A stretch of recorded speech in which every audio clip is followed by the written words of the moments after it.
1 year ago today, I finished making my fursuit. Up until that point, I'd even told myself, nah, fursuits really aren't my thing. I'm not a furry. I'd always loved cartoon animal characters, and the more that I followed these anthro artists, the more that I wanted to create my own character, and eventually I drew myself as a little maned wolf named Bento. I just wanted a warm, cute, silly little guy to represent me in online spaces, essentially a fursona.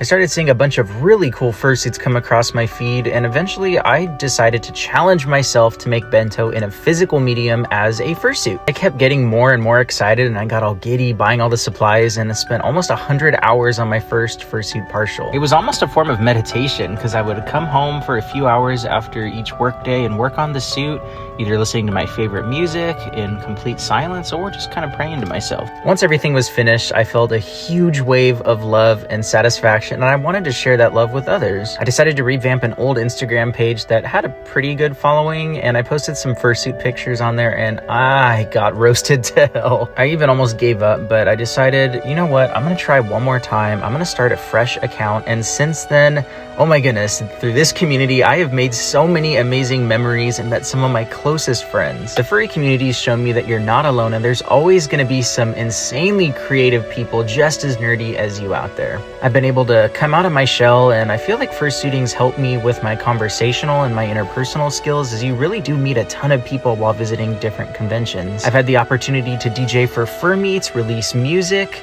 finished a commission for somebody else, and made genuine connections much quicker than outside of this fandom. I honestly think fear is one of the biggest roadblocks to joining the fandom because, yeah, it can feel really cringe to do cosplay, especially since the fandom's quite misunderstood. But the more I've suited, the more I realize people really don't care, and most of the hate is from behind a screen, and people won't confront you negatively as often as you'd think. In fact, a lot of adults love to just come give you a hug and ask for photos too. And honestly, seeing the kids kind of run up and just give a huge smile to you is why I keep doing it. I also realized being a furry isn't about owning a fursuit either, though it does try to help draw people in, but being yourself and following your creative interests in a community that supports each other is what it's really all about. I'm honestly so glad I joined the fandom, and I'm so glad I've been able to spread some positivity through Bento, because I feel like he is an extension of me. I hope you're also proud of who you are, and remember, never be afraid to be yourself. And if you're on the fence about joining the fandom, I highly suggest joining, because it's been such a fun ride.